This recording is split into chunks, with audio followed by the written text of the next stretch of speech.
So நம்ம தேவனிடத்துல வரும் பொழுது வேதம் சொல்றது அவர் நம்மை அக்கிரமங்களை எல்லாம் மன்னித்து நோய்களை எல்லாம் குணமாக்கி பிராணன் என்ன செஞ்சாரா அழிவுக்கு விலக்கி வர வேண்டிய எல்லா ஆபத்துகளுக்கு நம்மளை விலக்கி காத்துக் கொண்டார் என்று நன்றி சொல்கிறது ஒரு பக்கம்.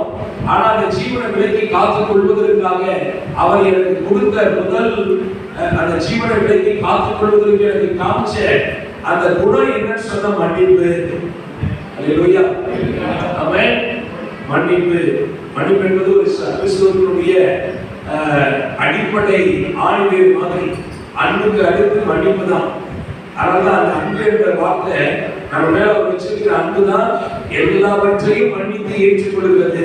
நான் இப்படி சொல்றேன், அன்பின் அளவு எவ்வளவு நம்ம மேல அவர் வச்சிருக்கிறாரோ அதே அளவு நமக்கு மன்னிப்பையும் கொடுத்திருக்கிறார். ஆமென். ஒரு மேல ஆண்டவர் எவ்வளவு அன்பு வச்சிருக்காரு, அதை நீங்க அனுபவிக்கிறவங்களா இருக்கீங்கன்னு யோசிச்சு பாருங்க. என் மேல ஆண்டவர் அவ்வளவு அன்பு வச்சிருக்காரு. அப்படி நீங்க அந்த அன்பை ருசி பார்க்கிறவங்களா இருந்தால் அந்த அன்பு எந்த அளவுக்கு உங்க மேல ஊற்றப்பட்டிருக்கிறதோ அதே அளவு அவர் மன்னிப்பையும் உங்களுக்கு கொடுத்திருக்கிறார். சந்தேகத்துக்கு இடமே வேண்டாம். இயேசு என் மேல அன்பா இருக்கிறவங்க எதையும் சொல்லுதுன்னா அவர் என் மேல அதே அளவு மன்னிப்பு கொடுத்து மன்னிப்பையும் காண்பித்திருக்கிறார். ஏன்னா அன்பு செய்யறவங்க தான் என்ன செய்ய முடியும், மன்னிக்க முடியும். ஒருவர் மன்னிக்க முடியாவிட்டால் அவருக்கு என்ன இல்லை, அன்பு இல்லை. சோ இன்னைக்கு தேவன் இந்த நாளில அவர் நம்ம மேல வச்சிருக்கிற மன்னிப்புக்காக ஏசாயா 12 அதிகாரம் முதல் வசனத்தை வாசிங்க. இஸ்ரவேல் ஜனங்கள் மேல கோபப்பட்ட கர்த்தருடைய அந்த கரம் ஒரு குறிப்பிட்ட நேரத்துல பாத்தீங்கன்னா, ஒரு குறிப்பிட்ட நேரத்துல அவங்க ஆண்டவர் எப்படி அந்த வசனத்தை சொல்ல பாருங்க. கோபமா இருந்து இப்ப அந்த கோபத்துல இருந்து என்ன செஞ்சுட்டு திரும்பி விட்டீர். வாசிங்க.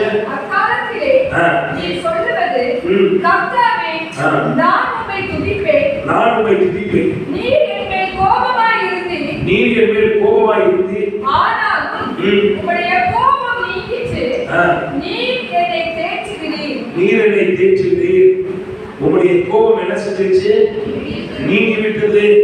I will praise you Lord although you were angry with me. என் மேல நீங்க கோபமா இருந்தீங்க. பாருங்க, ஆங்கில பைபிள் எப்படி சொல்லப்பட்டிருக்குன்னா I will praise you Lord. நீங்க கோபமா இருந்தாலும் your anger has turned away. உங்களுடைய கோபமானது எனக்கு விரோதமாக இருந்தது, இப்பொழுது அந்த கோபம் திரும்பி விட்டது. ஆமென். அல்லேலூயா. நம்ம மேல அவர் கோபப்படுறது உண்மைதான் சில நேரத்துல. ஆனா ஆண்டவர் அந்த கோபத்தை என்ன செய்யறாரு, திருப்பி விடுகிறார். Your anger has turned away and you have comforted me. என்னை நீர் என்ன செய்திருக்கிறீர், ஆறுதல் படுத்திருக்கிறீர், தேற்றிருக்கிறீர். காரணம் என்ன, நீர் என்னை தேற்றிருக்கிறீர் என்பதற்காக அல்ல, என் மேல் இருந்த கோபத்தை நீர் திருப்பி இருக்கிறபடியினால். கைகளை உயர்த்தி ஒரு அல்லேலூயா சொல்லுங்க. என் மேல இருக்கிற கோபத்தை நீர் திருப்பி இருக்கிறபடியினால் நான் இப்போ உங்களை என்ன செய்யறேன், நன்றி சொல்லி துதிக்கிறேன். அப்ப நான் தேவனுக்கு நன்றி சொல்றதுக்கு ஒரு காரணம் இருக்குன்னா, அவர்கிட்ட எப்பதான் நான் போய் இப்படி மன்னிக்கானவேன்னு சொல்லும் பொழுது அவர் என் மேல வச்சிருக்கிற கோபத்தை திருப்பி என்னை ஏற்றுக்கொள்கிறபடியினால் அவரை நான் துதிக்கிறேன். அதான் சங்கீதக்காரர் சொன்ன, எண்ணத்தை நான் செலுத்துவேன். மன்னித்த தேவனுக்கு நீங்க என்ன கொடுக்க முடியும், உங்களை மன்னிச்சு ஏற்றுக்கொண்ட கர்த்தருக்கு நீங்க என்ன கொடுக்க முடியும், ஒன்றுமே கொடுக்க முடியாது. வார்த்தைகளினால் தேங்க்யூ ஜீசஸ், நன்றி இயேசுவே சொல்லுகிற ஒரு வார்த்தை தான் அக்காலத்தில் நீ சொல்வது, கர்த்தாவே நான் துதிப்பேன், என் மேல் கோபமாக இருந்து ஆனாலும் என் கோபம் நீங்கிற்று. இந்த வருஷத்துல கர்த்தர் உங்க மேல இந்த வருஷத்துடைய முடிவுக்கு வந்து புது வருஷத்துல நீங்க நுழையும் போது ஒரு சத்தியத்தை நிச்சயமா புரிஞ்சுக்கணும், உங்க மேல இருந்த கோபத்தை கர்த்தர் நீக்கி விட்டார். அதனாலதான் உங்களுக்கு ஜீவனை கொடுத்து புது வருஷத்துல நுழைய வைக்கிறேன்.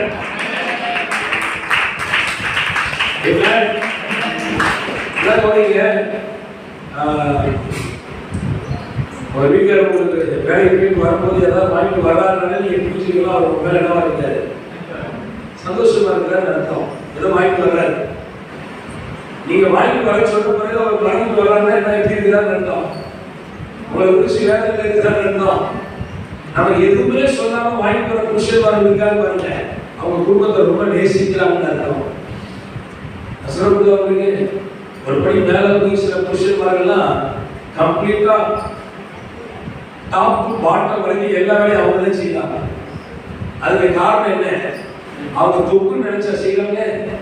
சில பேர் சொல்லுவாங்க அவர் தொக்குது. என்ன தொக்குன்னு தெரியல. அது தொக்குதான் கிடையாது. அது குடும்பத்தை நேசிக்கிறதுக்கான அடையாளம். நிறைய பேர் பார்க்கும்போது சொல்லுவாங்க, எல்லாமே நீங்க தான் வருவீங்க, எல்லாமே நீங்க தான் செய்வீங்களா, எல்லாமே நீங்க தான் பண்ணுவீங்களா? ஆமா சார், ஒரு நல்ல குடும்பத்திற்கான அடையாளம், ஒரு நல்ல புருஷன், ஒரு நல்ல புருஷனுக்கான அடையாளம் எல்லாவற்றையும் வீட்டின் காரியத்தை எடுத்துக்கொண்டு செய்வது. கையில் வைக்கலாம்னு சொல்லுங்க. அல்லேலூயா. அப்படின்னா எல்லா வேலையும் மொத்தமா வீட்டுல வேலையெல்லாம் சொல்றதா சொல்லல. கடைக்கு போறதா இருக்கட்டும், பிள்ளைகளை கூட்டிட்டு ஷாப்பிங் போறதா இருக்கட்டும், குடும்பத்தோட குடும்பத்தோட ஷாப்பிங் போறதா இருக்கட்டும், அல்லது குடும்ப காரியங்கள், அதாவது ஒரு நல்ல தகப்பன், ஒரு நல்ல தகப்பன் புருஷன், ஒரு மனைவிக்கு நல்ல புருஷனா இருக்கணும். அவருடைய செயல்பாடுகள் தான் ஏதோ கடமைக்காக அல்ல. ஒருவன் எந்த அளவுக்கு குடும்பத்தை நேசிக்கிறானோ அந்த அளவுக்கு எதையும் குடும்பத்திற்காக செய்யலாம். அப்படி ஒரு நல்ல கணவர் எனக்கு கிடைச்சிருக்கான்னு சொல்ற ஒரு அல்லேலூயா சொல்லு. அல்லேலூயா. அல்லேலூயா. ஆமென். அதனால நாலு பேர் பார்த்து அவர் பொக்கு அப்படின்னு சொன்னாங்கன்னா நீங்க என்ன செய்யாதீங்க, ஆளை பார்த்து நீங்க ஒரு மக்குன்னு சொல்லுங்க. யாரையா பார்த்து பொக்குன்னு சொன்னாங்கன்னா நீங்க ஒரு மக்கு, உனக்கு சத்தியம் புரியாத இடத்துல நீ இருக்கிற, எனக்கு கர்த்தர் அப்படி ஒரு வாய்ப்பை கொடுத்துருக்கிறாருன்னா அவன் நான் அதை பயன்படுத்திக் கொள்கிறேன். பயன்படுத்திக் கொள்வதில் ரெண்டு அர்த்தம் இருக்குது. நான் யூஸ் பண்ணிக்கிறேன் அப்படின்னு இருக்குது. அந்த நல்ல புருஷனுடைய கிரியைகளை பார்த்து உண்மையா நேசிக்கிற மனைவிமார்களும் இருக்குது. அவங்களுக்கு அடிக்கடி இன்ஸ்ட்ரக்ஷன் கொடுக்கணும் அவசியம் இல்லை. அவங்க தன்னுடைய கடமைகளை சரியா செய்து கொண்டு வருவார்கள். நான் நம்புறேன் இந்த வருஷத்துடைய முடிவில் நீங்க வந்திருக்கிறீங்கன்னா கர்த்தர் உங்களுக்கு நல்ல கணவன், நல்ல மனைவி, நல்ல பிள்ளைகளை கொடுத்து இந்த வருஷத்தை வெற்றியாய் முடிக்க வைக்கிறார். இதுல ஒரு வேலை குறைவுகள் இருந்திருக்கும் என்று சொன்னால், தேவன் உங்க மேல கொஞ்சம் கோபமா இருந்தாரு அப்படின்னு உங்களுடைய ஆத்மா சொல்லியிருக்கும் என்று சொன்னால், இப்ப அவரை மன்னிப்பு கேட்கும் பொழுது அவர் ஒரு நொடியில மன்னிச்சிருவார். அல்லேலூயா. அல்லேலூயா. சில பேர் சொல்லுவாங்க, ஐயா ரொம்ப புரியாங்க, அவனுக்கு போய் கிடைச்சிருப்பாரு நல்ல மனைவி அப்படின்னு சொல்ற சத்தம் நீங்க கேட்டிருக்கீங்க. ரொம்ப தகமான ஆள் சார், ஆனா அவனுக்கு போய் ஏன்னா இப்படி ஒரு பேய் கிடைச்சது தெரியல அப்படி ஒரு தொகை சொல்றாங்க. சொல்லப்படுறவங்களுக்கு வெளியில இருக்கிற நல்ல தேவதையை விட உள்ள இருக்கிற பேயே பெஸ்டா. சில பேர் நம்ம வெளியில நல்ல தேவதை நினைச்சு பாக்குறோம், போறோம், செய்யறோம், புரிஞ்சுக்கிறோம். வெளியில இருக்கிற தேவதையை விட உள்ள இருக்கிற பேயே சத்தமா சொல்லுங்க. ஒரு மனுஷன் இப்படி சொல்றாங்க, அவன் தன்னுடைய திருமண வாழ்க்கையை சந்தோஷமா கொண்டு போறதுக்கு அவன் ஒரு ஐடியாலஜியை உருவாக்கிக்கிறான். என்ன ஐடியாலஜி? வெளியில தேவதை மாதிரி இருக்குது, வெளியில இருக்கிற தேவதையோட உள்ள இருக்கிற பேயே மேல இருக்குது. சங்கீதக்காரன் அப்படிதான் சொன்னான், 1000 நாட்கள் இந்த பூமியில வாழ்வதை காட்டிலும் 1000 நாள் உலகத்துல வாழ்றது தேவதை மாதிரி நாட்களா இருந்தாலும் அவன் தேவனுடைய சமூகத்தில் இருக்கிற பேய் மாதிரியா இல்ல. அதை உள்காம மாத்தி சொல்லணும், 1000 நாட்கள் வெளியில இருப்பது பேய்த்தனத்துக்கான நாணம். ஆனா தேவ சமூகம் என்று சொல்வதாக அதை உலகம் சொன்னா 1000 நாட்கள் நான் கூடாரத்தில் இருக்கிறதை காட்டிலும் உங்களுடைய சமூகத்துல ஒரு நாள். அதுக்கு இந்த நேரத்தை நம்ம ஒதுக்கி நம்ம மேல அவர் எவ்வளவு அன்பு வச்சிருக்காரு, நம்ம மேல எவ்வளவு அந்த forgiveness மன்னிப்பை வைத்திருக்கிறார் என்பதை நினைவு கூர்ந்து அதுக்கு நன்றி சொல்வதற்காக கூடி வந்திருக்கிறோம். அல்லேலூயா. அடுத்த இரண்டாவது காரியம், நாம் எதற்காக நன்றி சொல்லணும்? For his word. அந்த வார்த்தைகளுக்காக சங்கீதம் 119 62வது வசனம் வாசிப்போம். சங்கீதம் 119 62வது வசனம். உமது நீதியான நியாயத்தீர்ப்புகளின் நிமித்தம் உம்மை துதிக்கும்படி பாதி ராத்திரியில் எழுந்திருப்பேன். பாதி ராத்திரியில எழுந்திருப்பேன். எப்படி அழகா சொல்றாரு பாத்தீங்களா? அவர் நமக்கு கொடுத்திருக்கிற வார்த்தையை குறித்து பைபிள் சொல்லுகிறது, நான் பாதி ராத்திரியில at midnight I rise to you to give thanks for your righteous laws. நான் பாதி ராத்திரியில எழுந்திருப்பேன். எதற்காக எழுந்திருப்பேன்? உங்களுடைய நமக்கு தமிழ் பைபிள் சொல்லப்பட்டிருக்குது, உமது நீதியான நியாய தீர்ப்புகளின் நிமித்தம் சொல்லப்பட்டிருக்கிறது. ஆனா ஆங்கில பைபிள்ல at midnight I rise to give you thanks for your righteous laws. அப்படின்னா நீதியான நியாய பிரமாணங்களுக்காக நான் நடு ராத்திரியில எழுந்திருந்து உமக்கு நன்றி சொல்லுவேன். அல்லேலூயா. ஆமென். எத்தனை பேருக்கு பாதி ராத்திரியில எழுந்திருக்கிற அனுபவம் இருக்குது? சில காரணங்களுக்காக நம்ம எழுந்திருப்போம். சில நேரத்துல ஏதாவது சொப்பனம் பார்த்து நல்ல சொப்பனம் பார்த்தா அப்படியே ட்ரெயின்ல போயிட்டு இருக்கிற மாதிரியே இருந்துச்சுன்னா 6 மணி ஆயிரம் காலையில எழுந்து பார்த்தா சொப்பனம் முடிஞ்சிடும், வீட்டுல வந்து இறங்குற மாதிரி இருக்கும். வேற மாதிரி சொப்பனம் ஏதாவது பார்த்தோம்னா அப்படியே சும்மா அந்த சொப்பனம் நம்ம சொல்லணும் அவசியம் இல்லை. எல்லாருமே அந்த அனுபவத்துல கடந்து போயிருக்கிறீர்கள். சொல்றது அவனுக்கு அனுபவம் உள்ள பாஸ்டரா இருக்கட்டும், நானா இருக்கட்டும், நீங்களா இருக்கட்டும், இல்லைன்னா கெட்ட சொப்பனமோ அலறி அடிச்சு எழுந்திருக்கிற சொப்பனமோ இதுவரைக்கும் எனக்கு வந்ததே இல்லை அப்படின்னு சொல்றோம். ஒரு அலையிலே சொல்ல பார்ப்போம். ஒரு நாள் கூட இல்லை. சின்ன பிள்ளை கூட இவ்வளவு சொப்பனம் தான் அலறிச்சு சொல்றீங்களா? அலறிச்சு உட்கார்ந்து இருக்கீங்க. அவன் நம்ம யோசிப்பாங்க. நம்ம மிட் நைட்ல நம்ம ஏதோ ஒரு காரணத்துக்கு ஏதோ ஒரு ஒரு சொப்பனத்துல ஏற்படுகிற ஒரு தவறான சொப்பனத்துல எழுந்து உட்கார்ந்து என்ன செய்யணும்? கொஞ்சம் பயப்படணும். போய் பார்த்துட்டேன், நல்ல வேலை தேய்ச்சிக்கிற கணவரா தேய்ச்சிக்கிற மனைவியா இருந்தா ஒண்ணு இல்லாதா நீ நல்லா இருப்ப, சொப்பனத்துல விட்டு அதெல்லாம் போய் அப்படின்னு சொல்லி உங்களை தேய்ச்சிட்டு படுக்க வைப்பாரு. ஒரு வேலை உனக்கு வெளியே வேலையே இல்லையா? காலையில இருந்து 10 மணி வரைக்கும் பிரார்த்திட்டு இருக்கிற, நைட் 12 மணி எழுந்திரிச்சு பிரார்த்தின்னு சொல்றேன். தகப்பன்மார்கள், அதாவது கணவன் மனைவிகள் இருக்கிறது உலகத்துல நடக்கிறது. நல்லா கவனிச்சுக்கோங்க. இந்த அனுபவத்தோட எல்லாரும் கடந்து போறோம். ஆனா சங்கீதக்காரன் என்ன சொல்றான்? ஆண்டவரே நீ கொடுத்திருக்கிற உடைய வார்த்தைக்காக நான் நன்றி இரவுல இருந்தது. அட் மிட் நைட் ஒரு ஊழியக்காரர் ரொம்ப அழகா சொன்னார். எனக்கு ரொம்ப பிடிச்சிருச்சு. அதை செய்வதற்கு பிரயாசப்பட்டு ஒரு டைம் பண்ணேன், அதுக்கு மேல பண்ண முடியல. நமக்கு ஜெபிக்கிறதுக்கு பெஸ்ட் நேரம் எது சொல்லுங்க? சில பேர் சொல்லுவாங்க பைபிள் இருக்கு அப்படின்னு எல்லாமே ஓகே தான் இல்லைன்னு சொல்லல. நமக்கு ஜெபிக்கிறதுக்கான பெஸ்ட் நேரம் எது? சில பேர் சொல்லுவாங்க ஜெபிக்கிறது டைம் முடியலங்க, கரெக்டான டைம் ரொம்ப ஈஸி. ஒரு வால் கிளாக்கை பார்த்தீங்கன்னா ஒரு வால் கிளாக்ல இந்த வால் கிளாக்ல அப்படி இருக்கும். சில வால் கிளாக்ல பார்த்தீங்கன்னா கரெக்டா 3 டைம் 4 டைம் அவர் சொல்றாரு. 12 மணி, 3 மணி, 6 மணி, 9 மணி, 12 மணி. நான் சொல்றது அவங்களுக்கு அது ஏஎம் வரும், பிஎம் வரும். நீங்க பைபிள் ஃபுல்லா வச்சு பாத்தீங்கன்னா 6ஆம் மணி வேலையிலே, 3ஆம் மணி வேலையிலே, 9ஆம் மணி வேலையிலே, 12ஆம் மணி வேலையிலே வரும். அப்படிதானே? நாமே சொல்லுங்க. அப்ப நம்முடைய ஜெப நேரம் எப்படி இருக்கணும்? அவர்களுடைய வாழ்க்கையில அனுபவிச்சு அதை பிராக்டிஸ் பண்ணிட்டு இருக்கும்போது அவர் சொல்ல நம்முடைய நேரம் எப்படி இருக்குதுன்னா 12 மணி ஆயிடுச்சா ஜெப நேரம் எங்க இருந்தாலும், 3 மணி ஆயிடுச்சா ஒரு 2 நிமிஷம் ஜெபம் எங்க இருந்தாலும், 6 மணி ஆயிடுச்சா. அப்ப யோசிச்சு பாருங்க, பரிசுத்தவான்கள் வேதத்துல அப்படிதான் 3 வேளை ஜெபிச்சிருக்கிறாங்க. காலையில 6 மணிக்கு அவர் ஆரம்பிச்சாருன்னா அடுத்த எத்தனை மணிக்கு மறுபடியும் ஜெபம் பண்றாரு? 9 மணிக்கு, அடுத்து 12 மணிக்கு, அடுத்து 3 மணிக்கு, அடுத்து எப்ப முடிக்கிறாரு? 6 மணிக்கு. ஒரு நாளைக்கு காலையில 6 to 6 ஆரம்பிச்சாருன்னா எத்தனை மணி நேரம் ஜெபம் பண்றாரு? 5 முறை. சங்கீதக்காரன் சொல்லுதான், நான் 7 தடவை என்ன செய்கிறேன்? துதிக்கிறேன். 7 தடவை துதிக்கிறேன். தானியேல் தான் செய்து வந்த 3 வேளைப்படி அந்த 3 வேளைன்னு சொல்லும்போது காலையில மாலையில அந்தி சந்தி வேலை என்று சொல்லப்பட்டிருக்கிறது. சோ ஒரு ஊழியர் சொல்றாரு 12 மணி இரவு நேரத்துல மிட் நைட்ல நடு இரவுல இஸ்ஸாசுடைய திட்டங்கள் எல்லாம் அப்படியே செயல்படுத்தப்படுகிற நேரத்துல எழுந்து செவிச்சுட்டு படுத்துங்க. அந்த நாளை கர்த்தர் ஆசீர்வதிப்பார். கைவிடாமல் சொல்லுவாங்க. சிலருக்கு 3 மணிக்கெல்லாம் விழிப்பு வந்துடும். அப்படி 3 மணிக்கு விழிப்பு வந்துருச்சுன்னா 3 மணிக்கு எழுந்து என்ன செய்யுங்க? கொஞ்ச நேரம் ஜெபம் பண்ணுங்க. நீங்க ஜெபத்துல உட்கார்ந்தாலே உங்களுக்கு அன்னைக்கு வந்துடும்.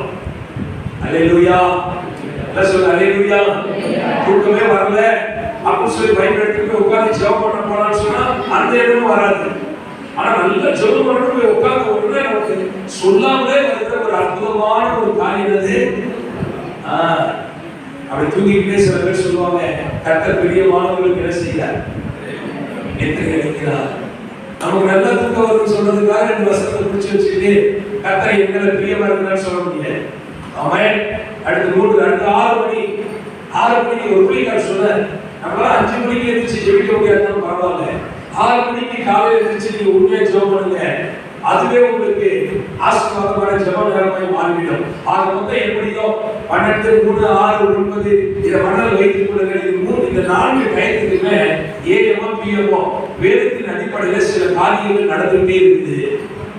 நம்முடைய கண்களுக்கு புலப்படாத, நம்முடைய காதுகளுக்கு புலப்படாத சில காரியங்கள் பைபிள்ல வேதத்துல போய் பாருங்க. 12ஆம் மணி நேரம், 3ஆம் மணி நேரம், 6ஆம் மணி நேரம், 9ஆம் மணி நேரம், இதெல்லாம் பைபிள்ல என்னென்ன நடக்குதுன்னு சொல்லி போய் என்ன செய்யுங்க வேதத்துல ஆராய்ந்து பாருங்கள். அப்படி ஆராய்ந்து பார்க்கும் பொழுது ஒருவேளை நதிரவுல 12 மணிக்கு கர்த்தரவுல எழுந்திருக்கிற ஏதோ ஒரு சூழ்நிலை அவன் வந்துச்சு அப்படின்னா டைம் பாருங்க மணி 12 கர்த்தர் ஏதோ ஒரு விஷயத்துல நடு ராத்திரியில ஜெபிக்க சொல்லுகிறார். 2 பேரும் நடிகர்கள உட்கார்ந்து ஜெபிச்சாங்க. சங்கிலிகளால் கட்டப்பட்ட அவருடைய வாழ்க்கை நடு ராத்திரியில அவங்க கர்த்தரை ஜெபிச்சு துதிக்கும் பொழுது கட்டப்பட்ட சங்கிலி என்ன செஞ்சு அறுக்கப்பட்டது. அல்லேலூயா. அவன் ஜெபத்துக்கு இன்னும் பதிலே வரல. எத்தனை வருஷம் ஜெபம் பண்ணி பார்த்தாச்சு. ஆனா இரவு 12 மணி நேரத்துக்கு கர்த்தர் எழுப்பி விடுறாருன்னா ஏதோ ஒரு கட்டுக்காக அந்த கட்டில் அறுக்கப்பட வேண்டும் என்று கர்த்தர் எழுப்பி விடுகிறார். ஜெபிச்சு பாருங்க, அற்புதம் நடக்கும். என்ன சொல்ற? 12 மணி நேரம், 3ஆம் மணி நேரம், 6ஆம் மணி நேரம், 9ஆம் மணி நேரம். ஒரு நாளையில ஏஎம்ல 4 டைம், பிஎம்ல 4 டைம் வருது. முதல்லையா ஏஎம்ல 4 முறை, பிஎம்ல 4 முறை, ஏதாவது ஒரு முறை 2 முறை 3 முறையில அந்த நேரம் வரும்பொழுது உங்களுடைய நேரத்துக்கு ஏற்றாற் போல நீங்கள் தேவ சமூகத்தில் அமர்ந்திருக்கிறீர்கள் என்று சொன்னால் எதுக்காக நம்ம நன்றி சொல்கிறோம்? அவருடைய வார்த்தை ரைச்சியஸ் லா, அதுல அநீதியே கிடையாது. நீதியான கர்த்தருடைய நியாய பிரமாணத்திற்காக நம்ம நன்றி சொல்கிறோம். அவன் சொல்றீங்களா? அதோடு கூட அந்த வார்த்தையே யாரு? இயேசுதான்.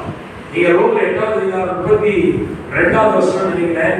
அது வாஸ்து பார்த்தீங்கன்னா 8:32ல நம்முடைய சொந்த குமாரனை பாராமல் அவரையே தந்தவர், மற்ற எல்லாவற்றையும் அவரை ஒப்பு கொடுத்தவர், அவரோடு கூட மற்ற எல்லாவற்றையும் என்ன செய்வார்?